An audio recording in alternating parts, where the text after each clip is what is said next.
इस घोड़े को मत छुओ, इसे मैं काबू में कर सकता हूँ साहब। 12 साल के उस बच्चे की आवाज खाली अस्तबल में इस तरह गूंजी कि वहां खड़े सारे लोग एक पल को रुक गए। घोड़े ने जमीन पर जोर से खुर मारे, लोहे की नाल और कंक्रीट की फर्श टकराई, चिंगारी सी आवाज आई। उसकी नथुनों से गर्म सांसें निकलीं, आंखों में जंगली चमक थी, जैसे सामने जो भी आए उसे कुचल दे। और सामने खड़ा करोड़पति आदमी जोर से ठहाका मारकर हंस पड़ा। अबे गरीब लटके, इस घोड़े को 15 साल से बड़े बड़े धुरंधर लोग काबू नहीं कर पाए, तू कैसे इसको बस में करेगा? साहब मुझे बस एक मौका दे दो। बच्चे की आवाज नरम थी, लेकिन उसमें कोई हिचक नहीं। ठीक है, अगर तूने इसको बस में कर लिया तो मैं तुझे 1 करोड़ रुपया दूंगा। इसके बाद उस अस्तबल में मौजूद स्टेबल बॉयज, ट्रेनर्स, गार्ड्स सबकी आंखें फैल गईं। किसी के होंठों पर हंसी थी, किसी के चेहरे पर शक। और फिर कुछ देर बाद वह कुछ ऐसा हुआ, सबके होश उड़ गए। जानने के लिए वीडियो आखिर तक देखते रहिए। वह घोड़ा सचमुच एकदम खूबसूरत था, काला, चमकदार, ताकतवर, जैसे अंधेरी रात खुद जमीन पर उतर आई हो और मांस मज्जा ले ली हो। लंबी गर्दन, चौड़ी छाती, मसल से भरा शरीर। जब वो दौड़ता था तो जमीन हिलती महसूस होती, जब रुकता तो हवा भी रुक जाती। इस घोड़े की कीमत करोड़ों में थी। उसका नाम था ब्लैक थंडर और मालिक था अर्जुन मल्होत्रा, देश के सबसे अमीर रेस हॉर्स ओनर्स में से एक। मीडिया उसे हॉर्स किंग कहती थी। उसकी हवेली नुमा फार्म हाउस में दर्जनों घोड़े थे, नेशनल और इंटरनेशनल रेस के चैंपियन। हर ट्रॉफी रूम में चमकती थी गोल्ड कप्स की कतारें, दीवारों पर लगी तस्वीरें जिनमें अर्जुन एक्सपेंसिव सूट में, ट्रॉफी हाथ में, विजयी मुस्कान के साथ खड़ा होता। जब अर्जुन ने यह घोड़ा खरीदा था तो बेचने वाले ने साफ कहा था, साहब घोड़ा बहुत सुंदर है, ताकतवर है, ब्लड लाइन रॉयल है, लेकिन वह थोड़ा रुका, फिर गंभीर होकर बोला, लेकिन बेकाबू है। इसे कंट्रोल करना आसान नहीं होगा, गलत हाथ में गया तो घातक हो सकता है। अर्जुन ने उसकी बात पर हल्की सी हंसी हंसी थी। पैसे का घमंड उसकी आंखों में साफ दिखता था। हर चीज पैसों से काबू में आ जाती है। उसने चेक साइन करते हुए कहा था, बेकाबू घोड़ा नहीं होता, कमजोर ट्रेनर होते हैं। मेरे पास दुनिया के सबसे बड़े एक्सपर्ट्स हैं। उस दिन से ब्लैक थंडर सिर्फ एक घोड़ा नहीं, अर्जुन के लिए ईगो का सवाल बन गया। दर्जनों ट्रेनर बदले गए, विदेशी एक्सपर्ट्स बुलाए गए, स्पेन से, दुबई से, यूएसए से। सबने अपने अपने तरीके आजमाए। किसी ने कहा इसे भूखा रखो, एनर्जी कम होगी, मान जाएगा। किसी ने कहा कठोर ट्रेनिंग चाहिए, रोप्स टाइट, बिट कड़ी। किसी ने कहा इसे तोड़ना पड़ेगा, तब कंट्रोल आएगा। घोड़े को बांधा गया, कसे हुए बिट लगाए गए, लॉन्ग व्हिप से ट्रेनिंग हुई। कभी कभी स्टेबल के पीछे से उसकी चीखें सुनाई देतीं, जैसे कोई वाइल्ड चीज अपनी आजादी का हक मांग रही हो। लेकिन हर बार नतीजा एक ही। जैसे ही अर्जुन घोड़े के पास आता, ब्लैक थंडर की आंखें बदल जातीं। वह सिर झटका, पैर पटका, और अगर किसी ने जरा भी कोशिश की उसकी पीठ पर बैठने की, तो घोड़ा ऐसे उछलता, ऐसे बक मारता कि सामने वाला सीधे मिट्टी सूंघता। एक बार तो एक फॉरेन ट्रेनर की कॉलर बोन टूट गई, दूसरी बार स्टेबल बॉय की रिब्स में चोट आई, तीसरी बार किसी कैमरामैन का कैमरा घोड़े की लात से टूट गया। अर्जुन के लिए यह ह्यूमिलिएशन था। रेस चैंपियनशिप करीब थी। अर्जुन का सपना था खुद इस घोड़े पर बैठकर रेस जीतना। कैमरास फ्लैश हों, क्राउड उस का नाम चिल्लाए, हेडलाइंस हों, billionaire owner wins on his own horse. लेकिन सपना हर दिन टूट रहा था। ब्लैक थंडर स्टेबल में खड़ा था काला तूफान, लेकिन किसी के बस में नहीं आ रहा था। उसी अस्तबल में काम करता था एक बच्चा मोहन, उम्र 12 साल, फटे कपड़े, नंगे पांव, कंधे पर पुराना गंदा तौलिया। उसका काम था घोड़ों को चारा डालना, उनकी लीद साफ करना, पानी भरना, अस्तबल बुहारना और कभी कभी घोड़ों की आंखों से मक्खी भगाना।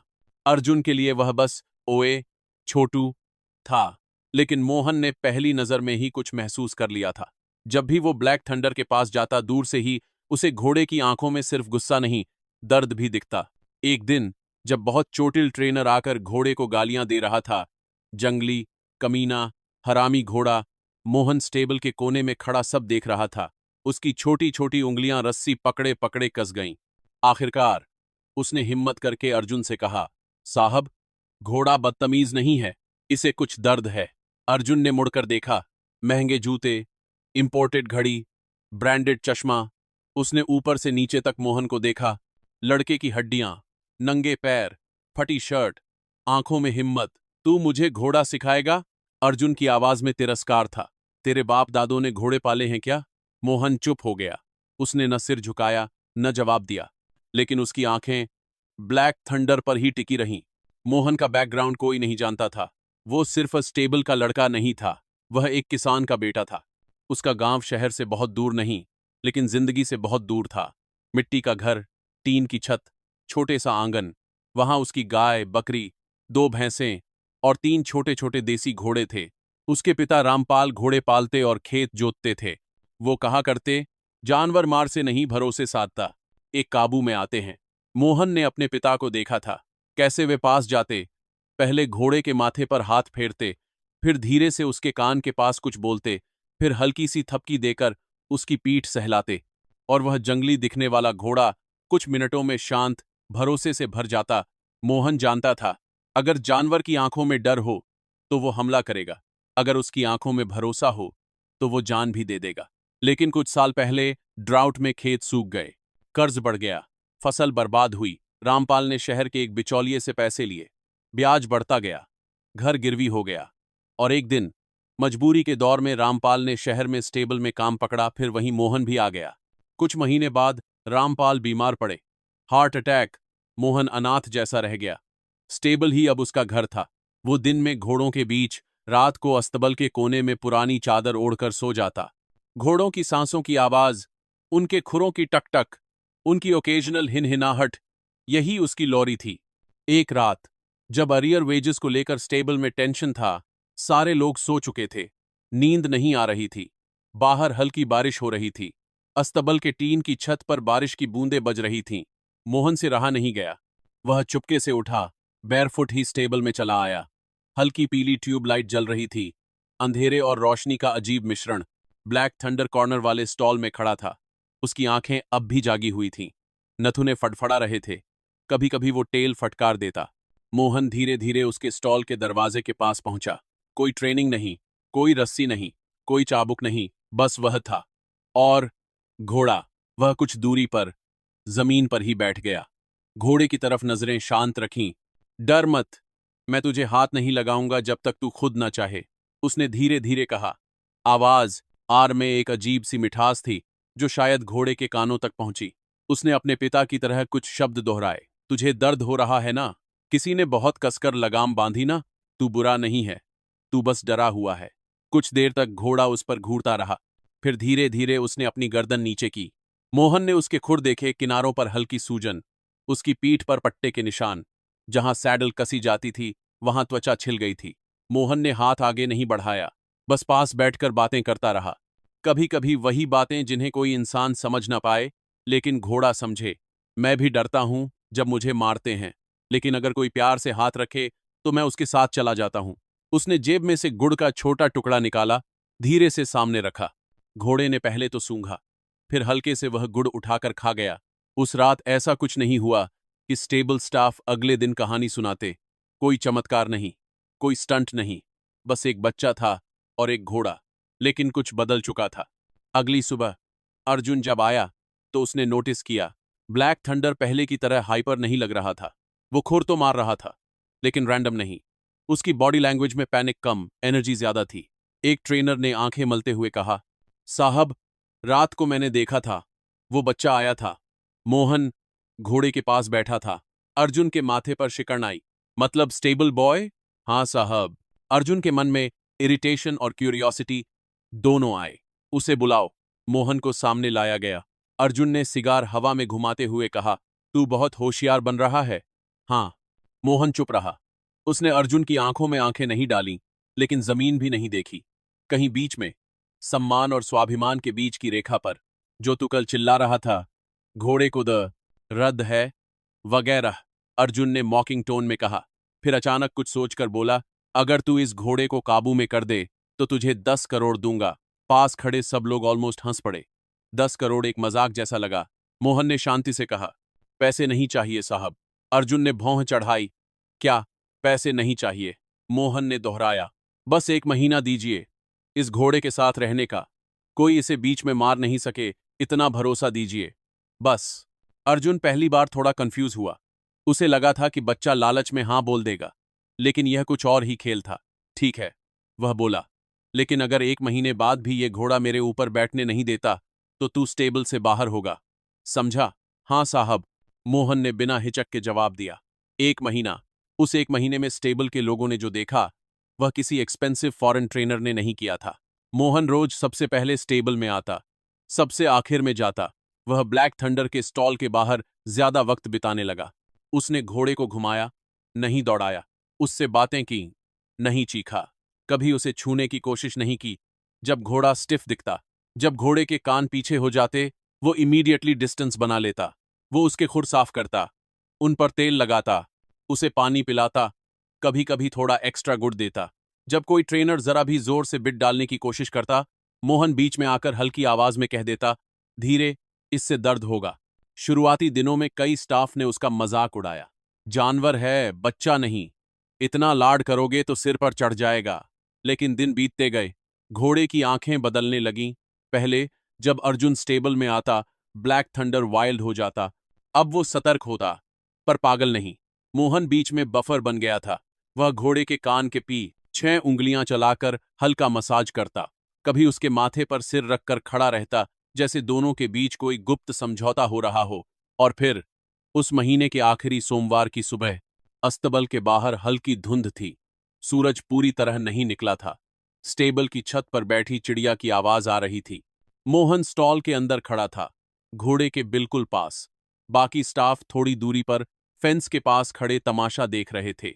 अर्जुन स्टेबल के दरवाजे पर हाथ बांधे, सनग्लासेस लगाए खड़ा था। मोहन ने कुछ नहीं कहा, वह बस घोड़े के पास खड़ा था, उसकी गर्दन सहला रहा था। अचानक कुछ ऐसा हुआ जिसने सबको स्टंड कर दिया। घोड़े ने गर्दन मोड़ी, अपने दांतों से मोहन की शर्ट की हल्की सी सिलाई पकड़ी और धीरे से शर्ट को ऊपर की तरफ खींचा, जैसे कह रहा हो, आजा। मोहन पल भर को फ्रीज हुआ, फिर हल्की मुस्कान उसके चेहरे पर फैली। वह धीरे से, बिना जल्दबाजी, घोड़े की पीठ पर चढ़ गया। कोई सैडल नहीं, कोई रेन्स टाइट नहीं, बस बेयरबैक एक लड़का, घोड़े की गर्म पीठ पर बैठा हुआ। पूरा अस्तबल सन्न हो गया। किसी के हाथ से बकेट गिर गई, किसी के मुंह से हे भगवान जैसा शब्द निकला। ब्लैक थंडर ने एक बार गर्दन झटका, फिर दौड़ पड़ा। लेकिन इस बार उसकी दौड़ वाइल्ड नहीं थी, कंट्रोल में थी। वह स्टेबल की बाउंड्री के अंदर गोल घूम रहा था। मोहन उसके ऊपर आराम से बैठा, बिना डर, बिना घबराहट के, जैसे बचपन से ऐसा ही कर रहा हो। उसकी हथेलियां घोड़े की गर्दन पर थीं। उसने बिट खींचा भी नहीं था, सिर्फ बोल रहा था, शाबाश, आराम से, अच्छा लड़का, धीरे।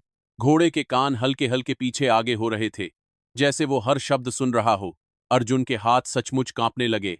उसे पहली बार रियलाइजेशन हुआ, इतने करोड़ों लगाने के बाद भी, इतने एक्सपर्ट्स बुलाने के बाद भी, इतना मारने पीटने के बाद भी, जिस चीज ने घोड़े को कंट्रोल किया वह था भरोसा। उसने धीरे से पूछा, तूने क्या किया? मोहन ने घोड़े से उतरकर उसकी गर्दन थपकी, उसकी आंखों में देखकर कहा, कुछ नहीं। फिर अर्जुन की तरफ मुड़कर बोला, बस इसे सुना, इसे दर्द कहाँ हो रहा है यह समझा, इसे मजबूर नहीं किया, इंतजार किया, जब तक यह खुद नहीं मान गया। अर्जुन ने पहली बार अपने घमंड को थोड़ा नीचे रखा। उसने कहा, तू मुझे सिखा सकता है? मोहन ने सिर हिलाया, साहब इसे 1 हफ्ता दीजिए, जबरदस्ती मत कीजिए, इमोशन से जुड़िए।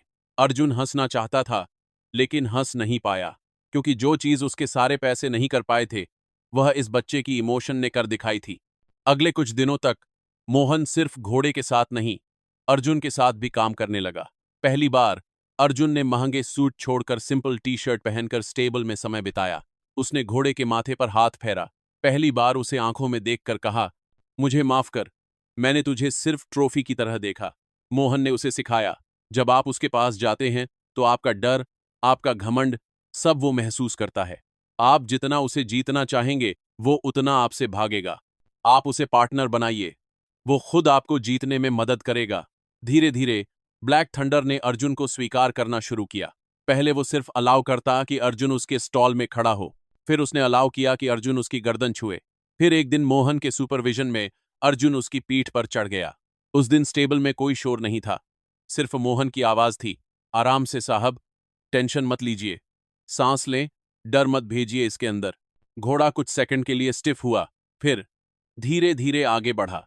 कोई लात नहीं, कोई बक नहीं, कोई वाइल्ड जंप नहीं। और रेस के दिन, ग्रैंड रेस डे।